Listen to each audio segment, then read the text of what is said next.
ஒரு 20-25 பேருக்கு மருதாணி வைக்கணுங்கன்னு சொல்லி நம்மள கால் பண்ணி புக் பண்ண மாப்பிள்ளை வீட்டுக்கு தான் போயிட்டு இருக்கோம். இவங்க ஈவெண்ட்டை ஆஃப்டர்நூன் 12 o'clock போல தான் பிளான் பண்ணியிருந்தாங்க. அண்ட் அங்கே நாங்கள் போகிறதுக்கு முன்னாடியே இந்த மெஹந்தி செரிமனிக்காக வீடு ரொம்ப அழகாக டெக்கோர் பண்ணி வச்சுருந்தாங்க.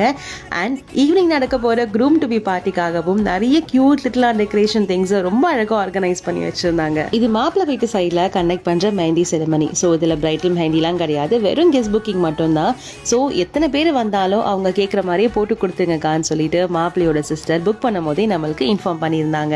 இதுல சிமிலரா எல்லாருக்கும் அரேபிக் பேட்டர்ன் பிடிச்சிருந்தாலும் நிறைய பேரோட டேஸ்ட் ஆஃப் சாய்ஸ் டிஃப்ரெண்டா இருந்துச்சு.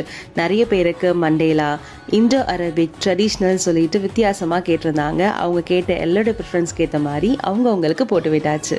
மெஹந்தி போட்டுக்கிட்டவங்கள நிறைய பேர் வந்து அம்மா நீங்க போட்ட டிசைன் ரொம்ப அழகா இருக்குமான்னு வந்து அப்ரிஷியேட் பண்ணும்போது கேட்கறதுக்கு அவ்வளோ ஹாப்பியா இருந்துச்சு. அண்ட் இந்த ஈவெண்ட் முடிகிறதுக்கு மிட்நைட் 2 மணி ஆயிடுச்சு.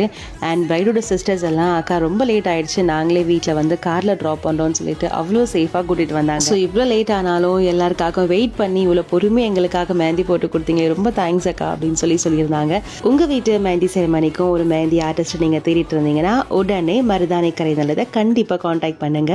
இது மருதாணி கரை நல்லது.